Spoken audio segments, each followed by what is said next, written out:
And when you look back on your journey over the last 10 years, what have been some of the moments you've been most proud of? I guess most proud of moment would be navigating through COVID, being in events, being in the industry that was severely impacted. And we navigated through that pretty well. We still stuck it out, and we were still able to retain most of our clients. And whilst we were in lockdown, we were still booking in weddings, still booking in clients, because we pivoted.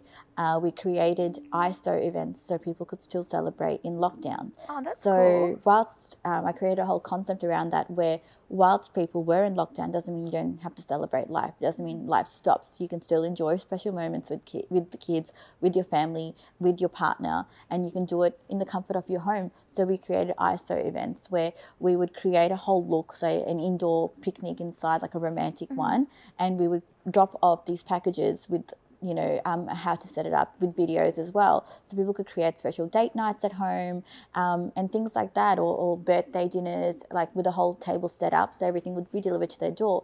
So we pivoted during that point, and I thought that was one of our proudest moments, because to go through something like that and still be successful, to still make a profit, is certainly an achievement. That's amazing. What a great concept. Thank you. I mean, I think you have to think about my own experience with COVID and lockdowns. I remember celebrating my own birthday Yes. in lockdown, and it was a very different experience. Yes. And I feel like, with that type of creativity and with being able to adapt to a market that's always changing. Yes. I would have really loved to have had something like that when I was kind of stuck in my house and trying to celebrate. And that's a key thing that you mentioned, adapting to change. That is so important to not only events but to business as well. If you don't have the capacity and the ability to adapt and change to the ever-changing environment around you, you're not going to be successful. So you need to be able to have that skill set to be able to adapt, to see a problem and think, all right, what's the solution to that? Instead of thinking that's a problem that I can't go past. No, that's a hurdle. All right, how are we going to go over that hurdle? So that's really important. How do you do that? I just break it down. I don't let it overwhelm me. I think sometimes when people overthink it, it gets overwhelming.